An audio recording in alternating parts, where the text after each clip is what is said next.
talking about your book, Cunning Words, Grimoire of Tales and Magic.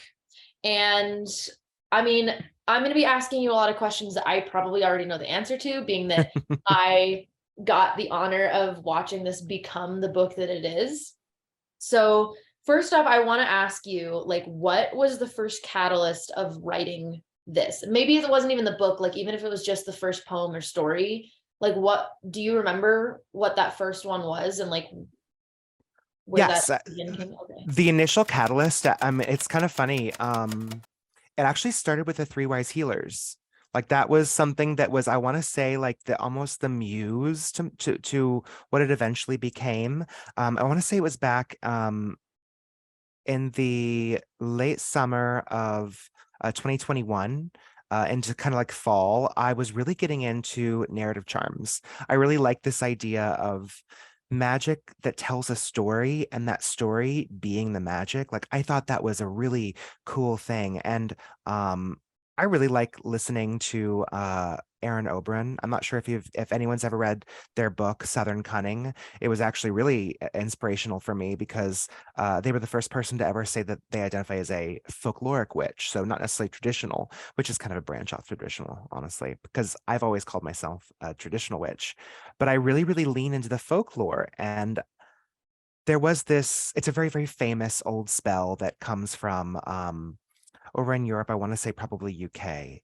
And it ended up making its way into The Long Lost Friend, which is a book of Appalachian, Pennsylvania Dutch magic. And it's actually a Protestant charm. And it goes, three angels came from the east. One brought fire, two brought frost, out fire, in frost, in frost. In the name of the Father, Son, and Holy Ghost. Amen, amen, amen. Because that's the way it was. But I thought that that was such a cool way of speaking a spoken charm, and the point of it was to heal a burn. So, say you're cooking up some bacon in the morning and you get a little grease on yourself, you might say that prayer over the burn. And the idea was, is you were inviting in three angels, one representing fire, two representing frost, because two outweighs the one. And it tells this little story about the magic that is used, the names you're calling down upon, and then the action you wanted it to take with a sort of parable. I was so moved by that. And at the around the time I saw this gorgeous picture, which you've seen, I'm sure I've posted on my page a bunch. It's this beautiful picture of three women holding foxes, one red, one black, and one white, and the foxes. And just so I'm clear, and they were so beautiful. It was just stunning image, and there was a collection of these images, and I was so moved by it. I wanted to write a poem, and it was recently when I had seen that charm in The Long Lost Friend, and so I came up with this tiny story of three wise healers and how each of their colors represents their action, their virtue. And it was a charm that you would say while holding your hand over a burn, over something that needs healing, an ailment. And you would say, there once were three wise healers, one with hair as red as blood, one as black as a raven, and one as fair as flax. The first one took your pain. The first one healed your wounds. The second one took your pain. And the third one made you whole again. And so you would say that over and over again while imbuing that healing energy directly into a fresh wound or burn, or if you're from afar, you could do that with candle magic. It'd be great to do with to be adapted with, say, like a red candle, a black candle, and a white candle, and maybe some healing herbs as well. But You that's kind of the impetus. okay. Yeah. I remember that photo very vividly. And I think I like it's a very famous photo, isn't it? Yes, Like it's it's a very well-known photo. very well known. Yeah, I'll put it up here.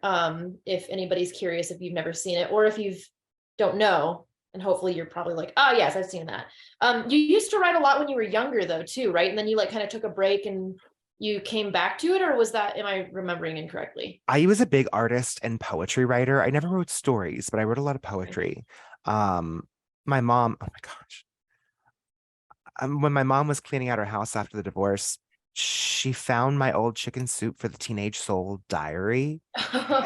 And she gave it back to me. And it was funny because it was at the time period, I want to say I was in middle school when I was really getting into Wicca at the time. And so, like, I remember it was like, list 10 things you're really good at, and one of them was magic. And there were poems in there, and there were um a lot of really, honestly, I mean, this was probably one of the hardest times, but there were a lot of poems in there about some of the bullying I was experiencing, about certain things that were just kind of going on in my life, crushes I had, especially ones that I couldn't talk about just yet. So I've always been an artistic person in general. I have a bunch of old sketchbooks even that I found, and it's funny because you look at them, there's a bunch of pictures of witches flying on brooms. uh, but when it comes to writing, I've always thought of myself almost more as a poet than a storyteller, but I think poetry and storytelling can go hand in hand.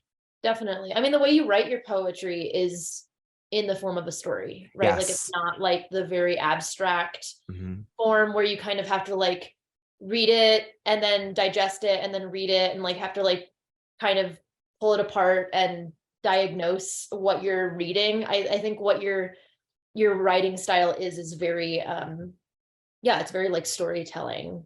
Well, it's kind of bardic. Like I Yeah. can imagine like someone with a little like with a little fiddle or someone with like a little instrument, say playing this while singing the poetry of these songs. These songs, they do tell a story. So it's absolutely something that could be sung or chanted or Oh turned yeah. into some sort of like I remember I did this Irish pub crawl when I was in Dublin years ago, and getting into the history of Irish folk songs, it was really, really amazing because that's what they were. They told stories, and some of them would sound super happy, but the story itself was deeply tragic. Really It was dark. it, it Yeah. was really dark and fascinating, and I feel like a lot of these poems tell stories like that. They do. Well, and like I like you know that song by Lord Huron that he talks about like I think I posted it recently on my Instagram too because I love that song where the chorus says all kinds of omens and signs I gave you poems rhythms and rhymes, and it's like that that piece of that song is kind of like him being like I gave you the tools, like I gave you all of the information you needed. And um that's kind of what this book reminds me of, is like it has all these poems, it has these rhymes, it has these rhythms, it has these stories, and it's like you have all of the information in the book, but the way that it's being given is Mhm. in like a folklore way. It's not just like here's a spell book, this is what you need, this is how you're going to do it. Like it's showing how somebody is in a situation and then crafting this charm and learning how to work magic in order to better their lives, which I think is genius. And there's only a handful of books like this in the occult realm that are specifically for practitioners and not just stories, kind of like Grimm's fairy tales, which is what I also compare like the vibe of your book to. It's like it's very Grimm's fairy tale, like very, that's how I like kind of imagine a lot of the characters is like dressed in that same kind of style. And like I don't know, I really like the um almost like the old ways vibe of it, the old gods, like that's how I get it. And you know, it's really great that you say that because I designed it that way. If you'll notice when throughout reading, there is no date, there is no time period, but it does definitely give you the idea that this was written around the same sort of time zone that say Grimm's fairy tales would be set in. It's not in modernity, but everything in it is really interesting because it's applicable to modernity. It can be translated, it can be worked within our practice. And I love that you brought up the mixture of stories, folklore, poems. If you haven't seen my book yet, or if you haven't been have a chance to pick it up, the layout of it was really fun to put together because I wasn't sure how I was going to. It's in 3 parts, 13 chapters in each part. The first 13 is stories, folk tales, brand new stories you've never heard of, and some of them are even slightly interwoven together to create a more grand story. And then the second part is all the poems, and they are recipes, ideas, suggestions, and magics you can work with, and ballads, of course, as well. And then the third part is that working grimoire. So it's like the practical side. So it's nice to have kind of like a 3-part book that in itself is a grimoire. I was really inspired by There's a couple of ancient, more older, centuries old grimoires. I really liked the Keys of Solomon. The fact that a portion of it was about testimony. The testimony is the actual story in the Lesser Key of how he conjured up these demons, what he sent them to work to do, and then the other part was the actual like list of demons, and then the other part was the evocations to call them forth, and the invocations to bring down the god names upon oneself. And I think a lot of people forget that most grimoires are stories. They actually only have a little bit of magic that's applicable and practical in them. So I wanted to build a book that really was magical. And it wasn't just the small tiny bit that was applicable. I wanted you to kind of feel like you were being delivered magic throughout every part of this book. Well, it's like when you say that personal or grimoires are stories, a lot of them are just stories. They're not just like spell after spell like you kind of see in the movies. Like, yeah, even personal grimoires, because if you look, or at least mine, and I know that a lot of yours, Mhm.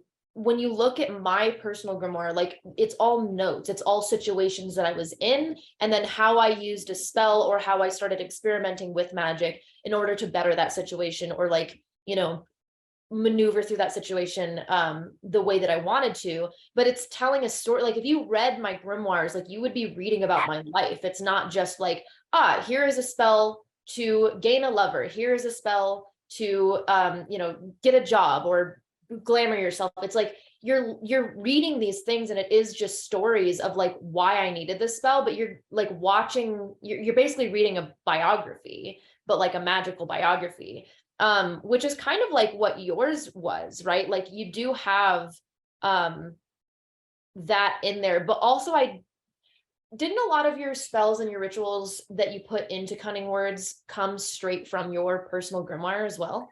Yes, a lot of them did. A lot of them already existed and came from a place of me working and creating small works of sympathetic magic. I'm a big believer, and I don't need 1,001 spells. I think that that's really cool and wonderful.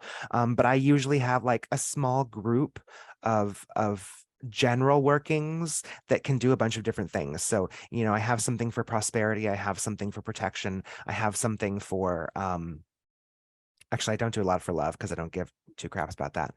But but yes, a lot of them came from my grimoire in advance. Like I said, the Three Wise Healers was something that was already in there almost a year and a half before I wrote it, or about a year before I wrote it. And it's interesting because the story um of what I ended up writing to tell and teach the magic of the Three Wise Healers was inspired by something that happened to me in real life.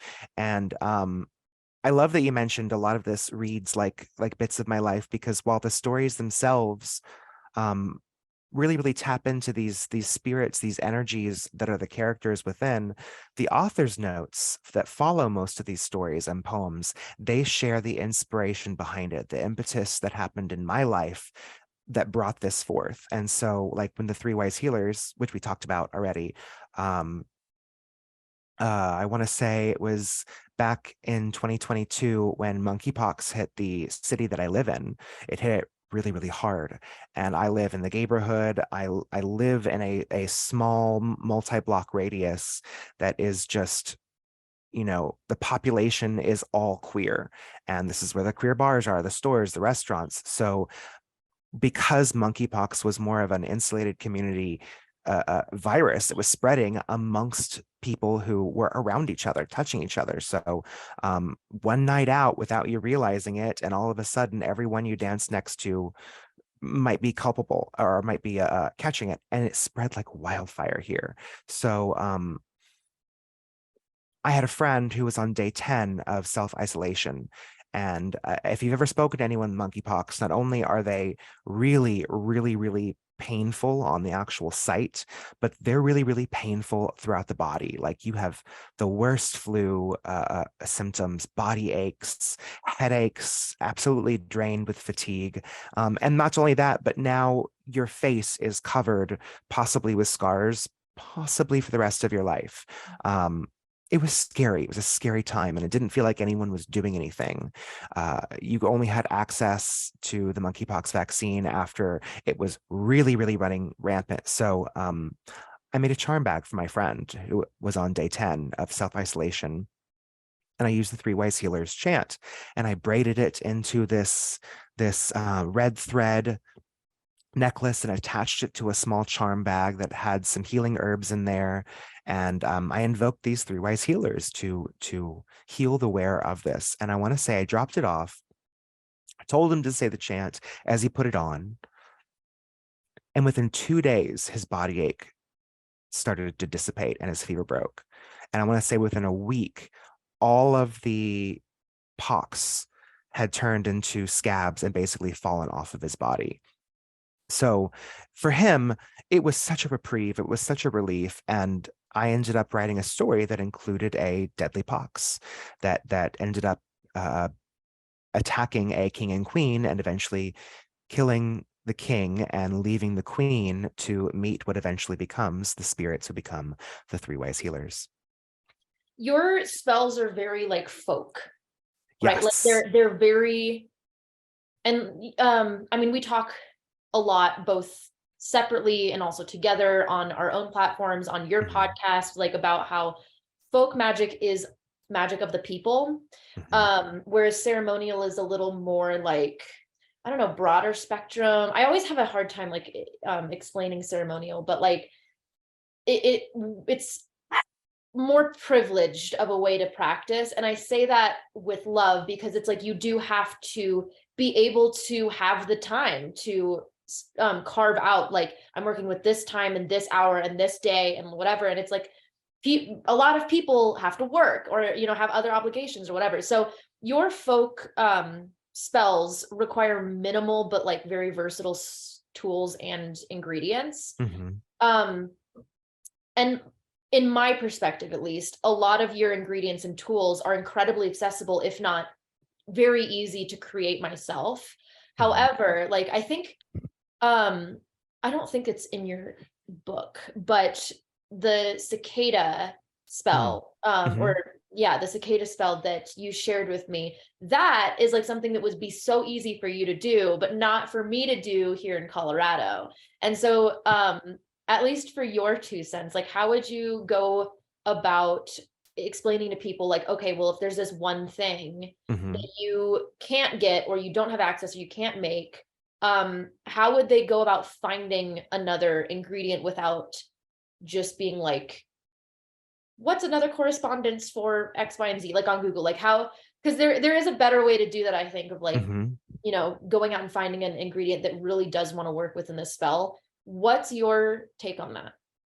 I think that's a really amazing question. I wrote that poem, The Song of the Cicada, and it's all about it's very, very local to my landscape in the South. That's the music of my land, especially in the summer.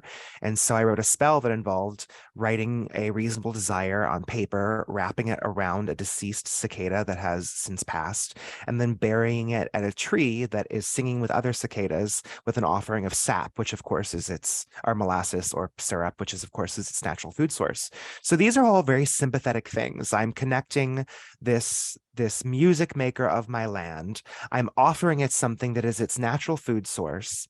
I'm putting a reasonable desire as a shroud of death around it.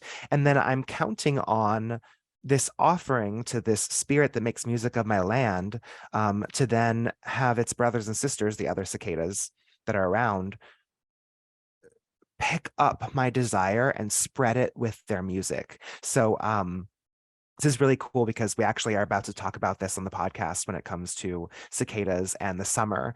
And one of the cool things is if you've ever lived in the South and you've heard cicadas and you know their song, it comes in waves. The way that it echoes throughout a neighborhood and a circle of trees is it'll be so, so, so loud. And then it'll start moving away and it comes in a circle and comes back again. Um, the way that I can literally hear that sound move, my desire, the magic I'm creating with that offering of the dead cicada, um, it's then being sung across my landscape to manifest within my reality where I live, literally on this earth. So it's a very, very localized spell. And I do think that a lot of us have the opportunity to kind of get a little bit more local with our spell work. A lot of times when you see a lot of very general ingredients, those are great because they're accessible. Sage, parsley, rosemary, a lot of these things can be purchased at your local supermarket or at, the Dollar Tree for 99 cents. Fantastic. But you can't go buy a cicada's carcass there. um, I would say personally, that spell probably wouldn't be able to be done in Colorado or maybe up north where they don't have cicadas because you don't have that same sort of music, but you instead might dip into something similar that makes music of your land. So I know there are certain places where crickets are absolutely like insane. They're so melodic. Grasshoppers are so melodic.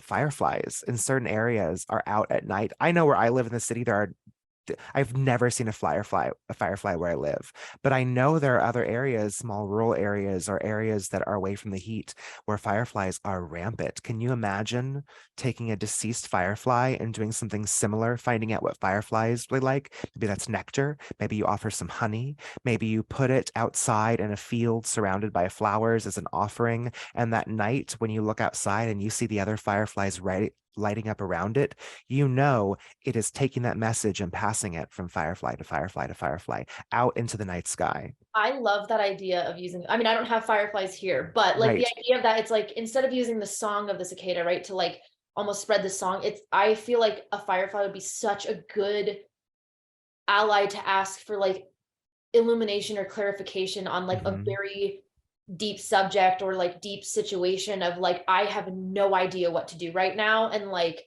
please like give me a little lantern or give me some like glimmers of hope or light or just like understanding of what my next step is. Like that would be such a cool spell to try. Yeah. Help me um shed some light on this. yeah, well, and like what you said of where I wouldn't be able to use cicadas.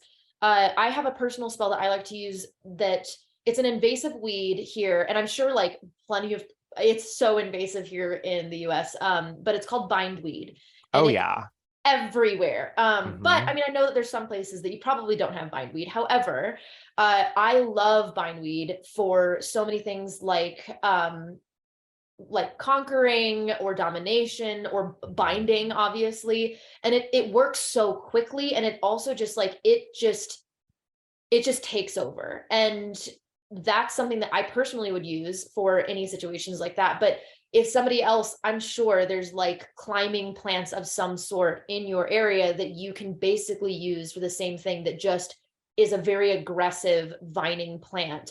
And like, juniper berries. Recently I had a spell that I really needed juniper berries, and I swear to God I had some, but I live in Colorado. Juniper is everywhere here. So I Hmm. really just like went on a quick walk in a park really close to me. And as I was walking, I kept seeing all these different plants, but not juniper. And I was like, can you direct me where, like, I was asking the plants, like trying not to have other people hear me, but I was like, can you direct me where there is a juniper tree with berries that would be willing to work with me? And it was weird because, again, like, it's like, oh, you're actually going the wrong way. For some reason, I just like, they were telling me that. And I was like, oh, okay. Turned around, and sure enough, there's a juniper tree.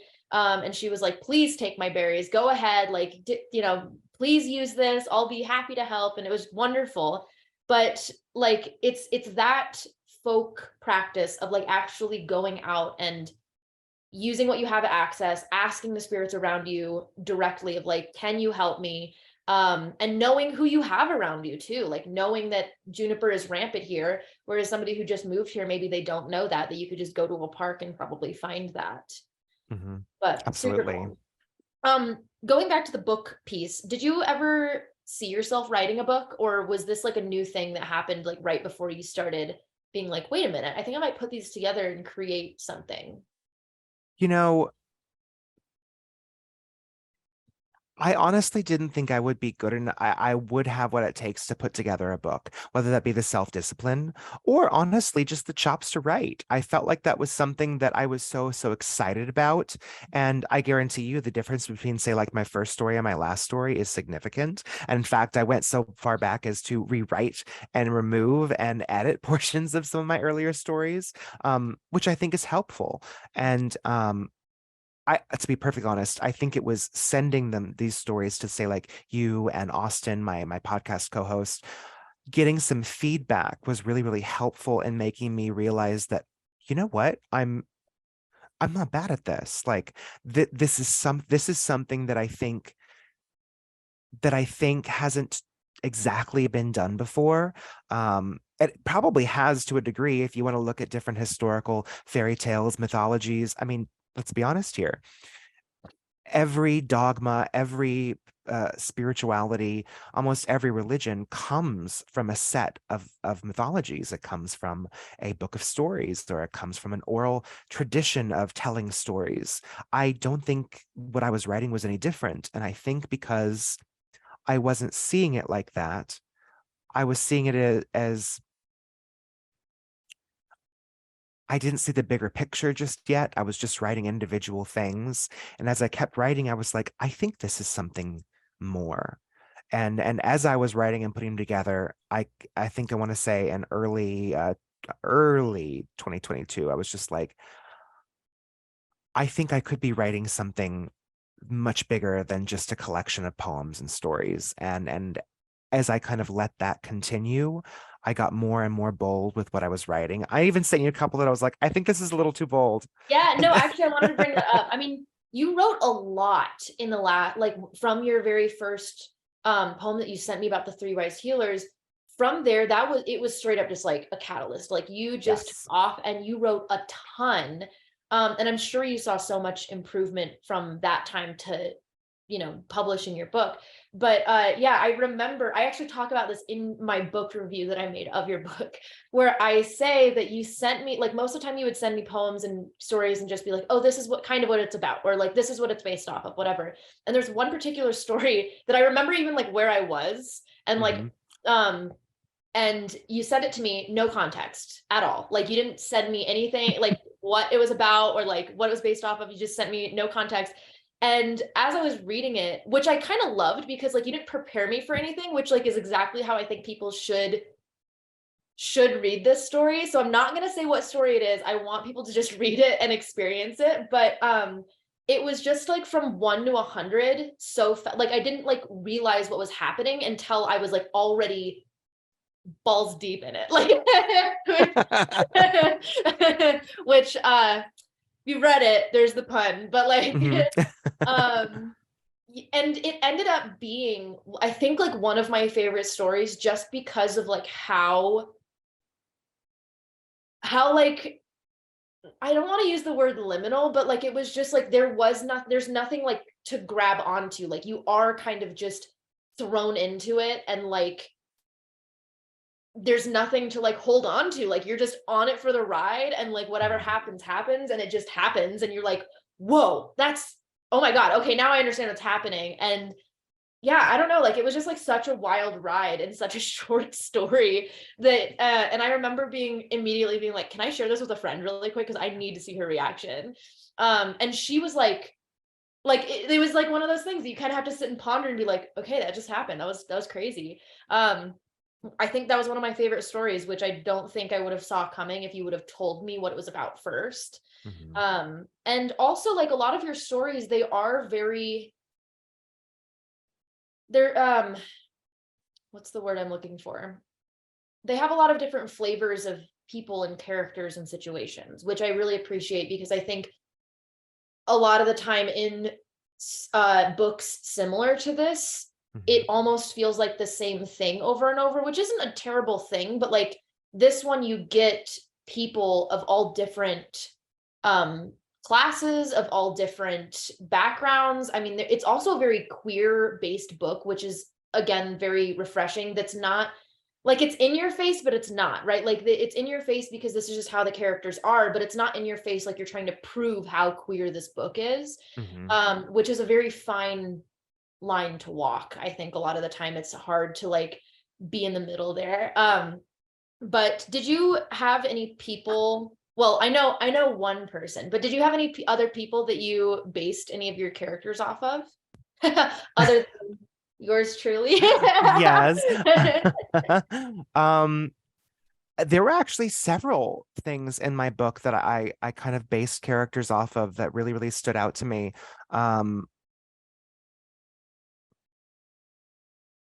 I know you know, obviously, the three mothers, the mother in red, the mother in green, the mother in black. They were based off of not real people, but more so characters from the Black Toad, or ideas from the Black Toad, which was a grimoire written by Gemma Gary that focuses on three pathways of magic, working with charms and spells for Old Mother Redcap. Old Mother Greencap focuses on plant charms and curatives with plants. And then Old Mother Blackcap focuses on turning, which is another term for like hexing, cursing, binding, malefic magic, shadow magic, if you will. And I really, really liked this concept. I'm not sure if it was just, it's not just an organizational tool, it has a place in history, but I I was so inspired by these three. I really saw them as three pathways of magic, and I felt like their title there was like an overseer spirit there, and so they are the ones that really truly inspired these three characters. um but funny enough, there's a couple other ones that are inspired by something less, let's just call it a little bit less prolific. The Wrathful River Spirits was inspired by a meme. Oh, no way. Wait. Really? Yes. So there's a poem in the part two called The Wrathful River Spirits, which is also a very queer story. Yes. And it literally is in itself technically a spell to call upon the spirits of the river and a couple tools, and it teaches you how to do so to take absolute revenge against your enemy, whatever that outcome may be, because it's quite gruesome. But it was actually inspired by a meme that went viral a couple of years ago, and it was like, it was just something small. It was I think something like from Reddit or uh, Twitter, and it was just, you really want to fuck up someone's day, give their name to a couple of angry river spirits and turn around and Oh, walk you did away. send that to me. That's right. And you were like, I wrote a poem about this and sent it to me. And I was like, and I mean, it's a lengthy, it's not like a quick little, like it's like a Oh, full it's a story. ballad. It's Yeah, a full-on ballad. yeah. But like, it's so, and it's funny because it's like, yeah, that is very true. But the fact that you Mhm. took that and was like, and this is how you do it. Like that is hilarious to me, but also incredible because that's such a good spell as well. It is. And it really actually gets back to the bardic note of what I was talking about earlier, because when you get to the end, it's really incredible. Um, when you get to the very, very end of the poem, my favorite part is when you realize that what you have actually fully just read now is the spell itself. So it Mhm. ends with these 8 lines. All hail the river spirits, mighty, powerful, and cruel. This song I sing to conjure them, this chant be your blessed tool. Sing the rhyme and verse as you cast out your tag-locked doll. Then turn around and don't look back and await your enemy's fall. And I wanted it to be clear that it was kind of separate from the rest of it, because now you understand the poem itself not only gives you the directions of how to make this tag lock doll, what to put in it, it also tells the story of how these river spirits not came to be, but how they came to help the character. And it kind of goes back to the three wise healers and the original story of the three angels who came from the east. I really, really was so inspired by this idea of a little story being the magic itself that I took this poem and I made what I feel like is an offering to river spirits. It's a ballad of their power, of their mightiness, of their agency. And so when you take this taglock doll and that has the taglock of your target in there with the ingredients in there, and you toss it angrily into the river and you sing out this ballad to them as an offering to the spirits of this angry water, I absolutely think what we are just now doing here, it's a spirit contract. That's what it is. It's an offering with a tool of manifesting magic and a taglock of what you want, and then kind of working with the spirit of this raging river to go about and bring about your desire.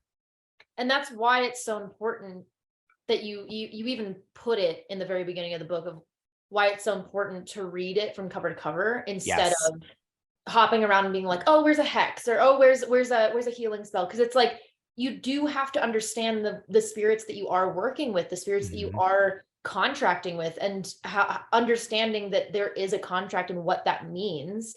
And if you don't fully understand, like, I don't know. I mean, I know that working with spirits without understanding what their true nature is, I guess, in a way, definitely has bitten me in the ass. So Yes. I think it is really good that you did point out, like, do not hop around, because uh then you're losing so much context and understanding of both these spirits, these rituals, these spells. And curious, have you used all of these spells yourself?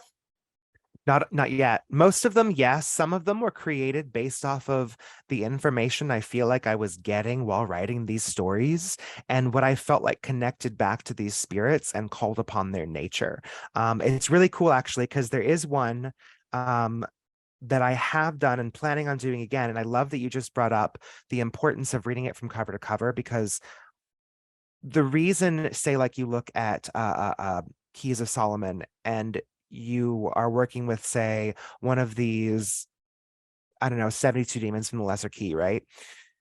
You have to understand you're not just calling up this one single thing. You have to understand the story. Where do they come from? Where is their ranking system in this realm that they're coming from?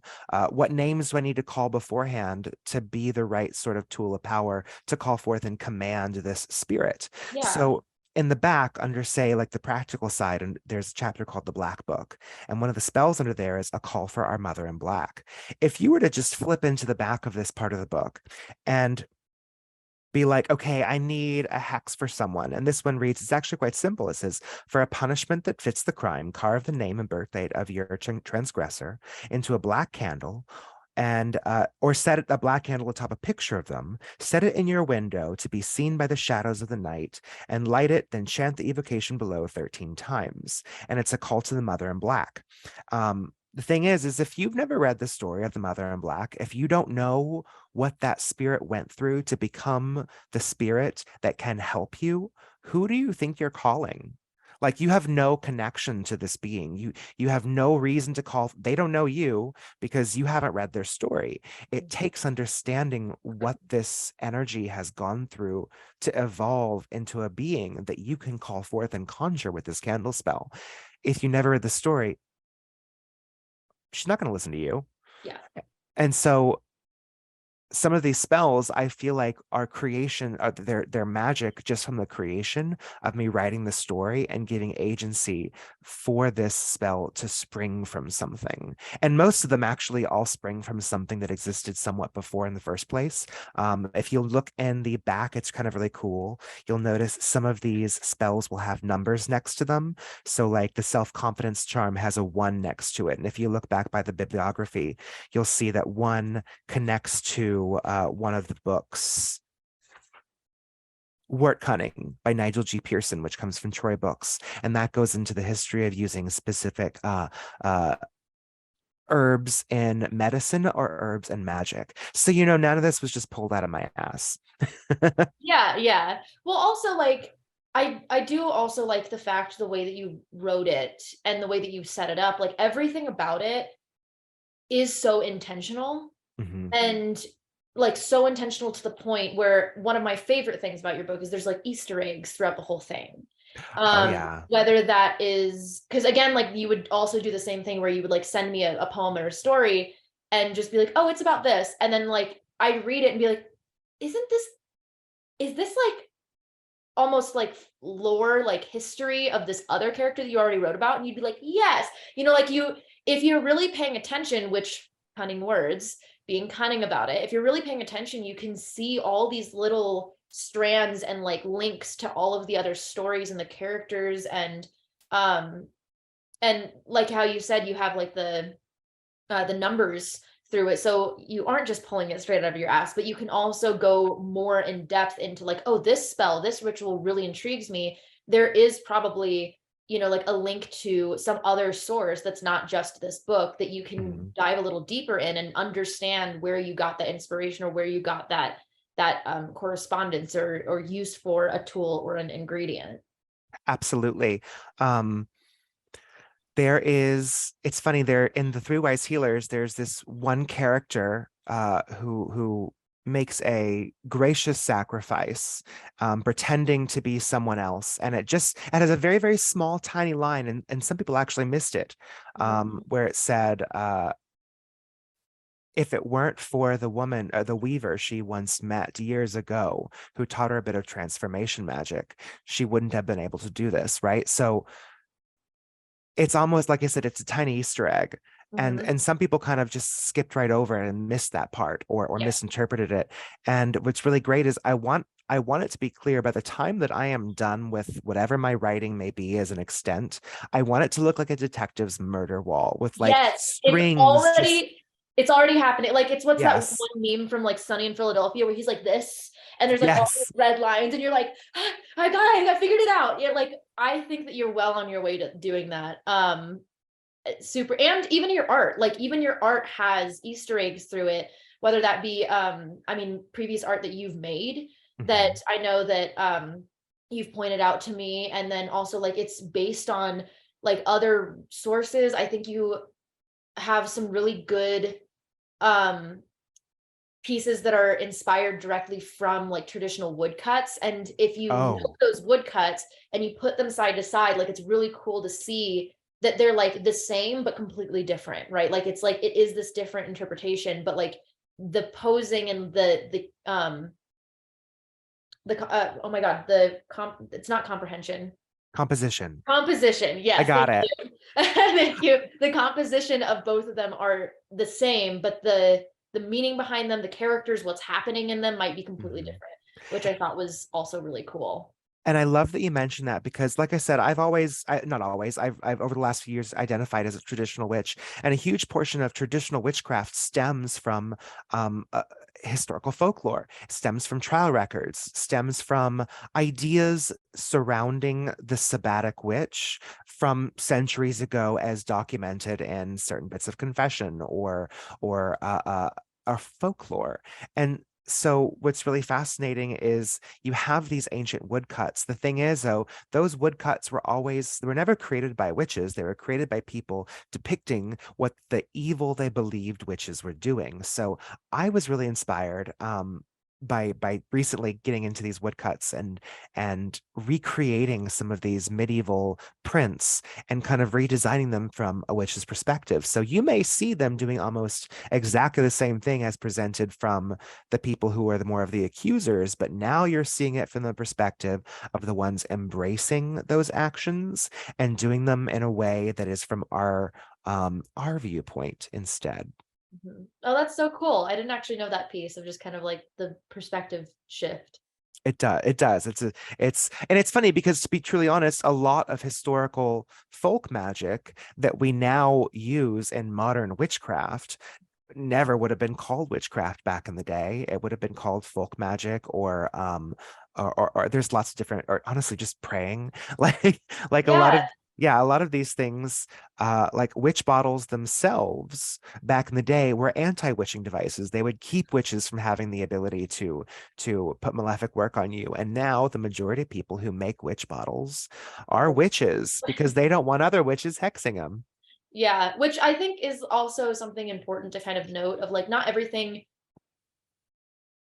is called witchcraft. Not everybody who's a magical practitioner is a witch, and like even things, and I think also like even things that are just things that your family used to do, that like people really skim over that, of understanding that you have a practice, your family had a practice, they just don't even realize it, no matter how small it was. Like, oh, my mom used to make this one specific soup anytime I was sick, and it would Mhm. always make me feel better. And it's like, well, she made the intention of making that soup to make you feel better, and probably had a lot of like herbs within it that were, like healing, and something like garlic for your immune system, and onions and whatnot. And it's like that itself, I would consider a magical practice, because you are crafting something to heal somebody, right? Mhm. Same thing of like the four-leaf clover, or like pulling petals off of a flower. Like, people think that it has to be this grandiose, standing out in the moonlight, shaking your titties at the moon. Like, it's like, I mean, great, like, which I love. I love. I love that. But that's not how most of it is. Like 95% of it is not that. It is those little minuscule things.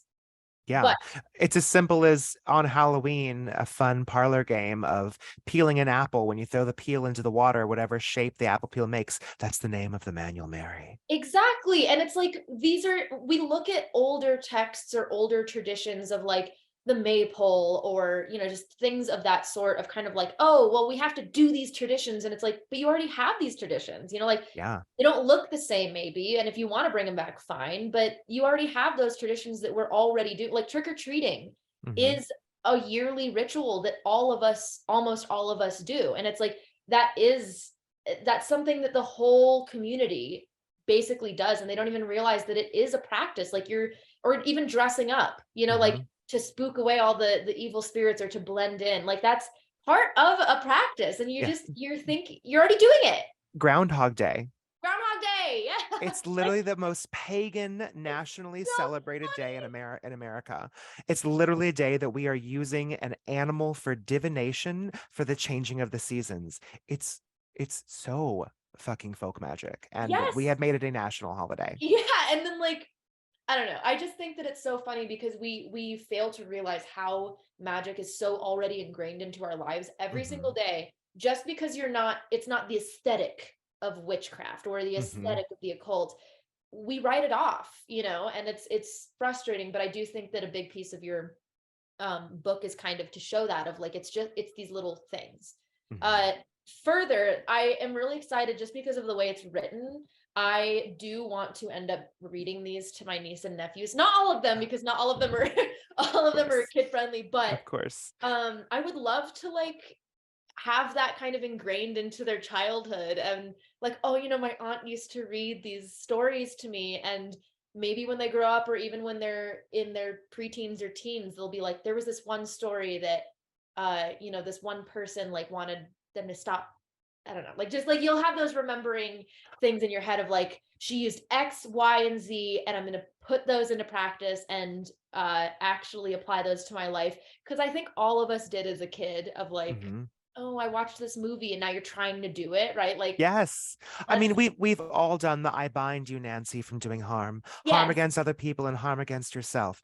We all have we that all did in our that. first grimoire. We We're all trying to wrote that like down. conjure the wind or something, like Oh all of us yeah. tried to do that, and some of us were successful. Like, Oh it's, yeah. I yeah. remember being in my because growing up in the city that I grew up in, our neighborhood backed up to an elementary school, which of course had a playground. So like on the weekends, I'd go out there, and I remember I had a couple friends that I would do stuff with, and we decided to adapt the fair is foul and foul is fair, hover through fog and filthy air, and we like decided to like try to use it to call up the winds, and lo and behold, literally from a clear sky to calling up a storm and literally just making it home in time to beat the rain.